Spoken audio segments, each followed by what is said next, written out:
All right, nerds, I've been fed after midnight. I'm really excited to come talk about the idea of free will and if you have it, and how your body works, and some fuckity, fun, traumatizing things about how you work as a human. My name's Andrew. I'm a polymath, a big old autist, and most of my research is around autism, but I know like a lot of things about a lot of things. Get into the things, and if you like my content, feel free to tip me on Cash App and Venmo under Take Me to the Dumpster. So I was trolling Reddit the other day, and I came across an article that was talking about the fact that a Stanford professor officially came out and said there's no such thing as free will, right? Mind blowing. And what he was talking about, right, is the fact that your body is basically run by these cells, goop, that have all these impulses that drive your behavior. You know, whether it's eating, sleeping, fucking, toxoplasmosis, where like cats get real attractive to horde. There's a lot of things inside of you and inside of your neighbors that affect your behavior. Talk about brain chemistry too. Everything from your monogamy with vasopressin and voles, little tiny fun rodents. Turns the story of the voles needs to be told. So voles are tiny, cute little rodents. They look like kangaroo rats. And a long time ago, they built a wall in between these two populations of these two adorable rodents. And they found one very monogamous, the other one slutting it up all day, like early 20s, having a good time. And so, you know, they did what any other normal old white man scientist back then would do, and they killed them, carved open their heads, took their brains out with a scoop, and then put it into a blender and then tested it for the levels of neurotransmitters that are in there. And what they found is the only difference really is vasopressin.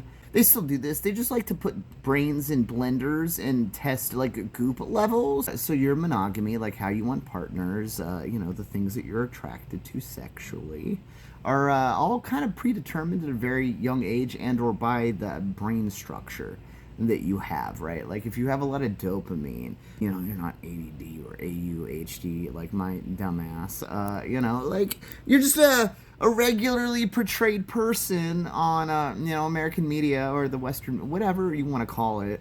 Like a lot of us weren't monogamous. I am not meant to be that way normally.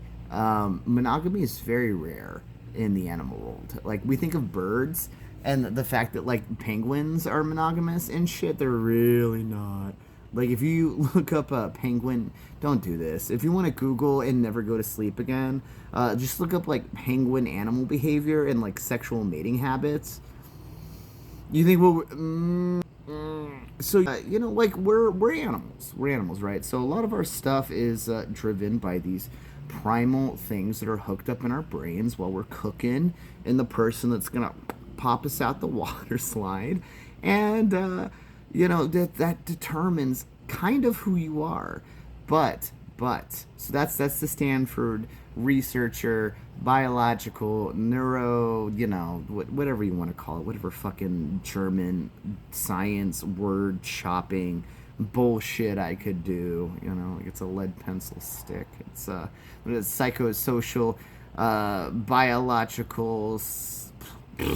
Stop stacking words. Let's start talking human, and talk about the fact that like even the light cycles in your life, like from the sun to the moon to the monthly stuff with the moon, has evolved with us to drive our mating habits.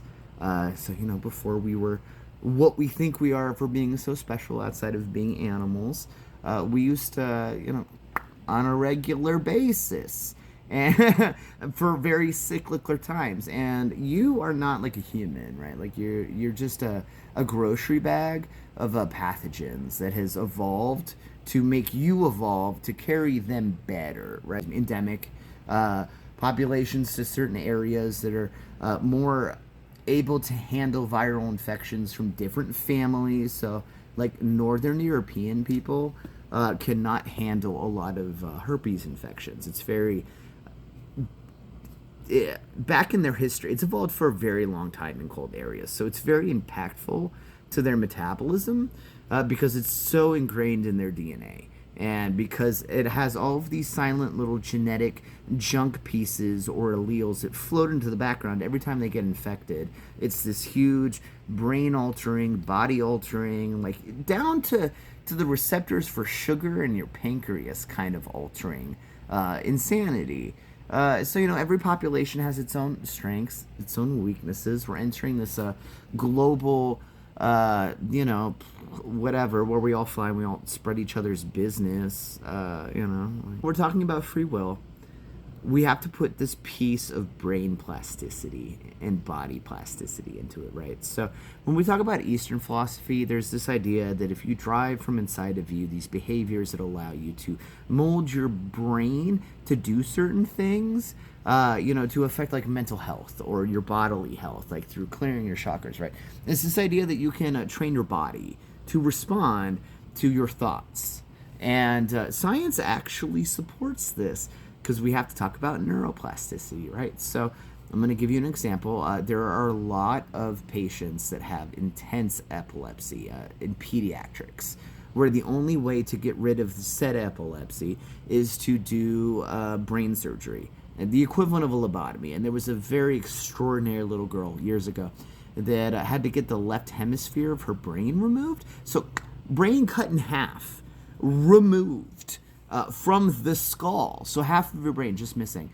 Her brain grew and functioned relatively normal. She went on to live a normal life. Her brain grew and handled it. It adjusts to the environment and the things around you, right? So we talk about Western medicine. Western medicine is very much like a victim mentality, right? Like things happen to you and all of this horrible inflammation and all of these food allergies and all these things happen to you. It doesn't take a stance that's very proactive for like patient health. In Eastern philosophy, right? Outside of like all of my like I don't even know how to put this. So if you guys don't follow me, like if you're new to me, I have the Beautiful Mind, like Rainmaker brain. So it's very schizophrenic, but it's also insanely smart because of the pattern recognition that I have and the lack of paranoia in my amygdala, right? So it's just like all fun, trippy, and not like the FBI are putting aluminum foil chunks in my teeth to watch everything I do. So I got lucky. But free will thing. Back to the free will thing. So if we're taking this idea of body plasticity, brain plasticity, right? Because if we're talking about the hypopituitary adrenal axis that affects your thyroid and your sugar intake and everything that you're doing and how you sleep and your circadian rhythm, like if you can change through meditation the ability for your hypothalamus to not respond the way it does, like it does in POTS after Epstein-Barr, or like herpes et al. Kind of infections, like shingles in your brainstem and HSV1 in your prefrontal cortex, like in the Wernicke's area for aphasia. Like what if like you could actually think your way into a new brain structure, because your brain constantly grows and changes to your environment. And that's the difference between East and West philosophy.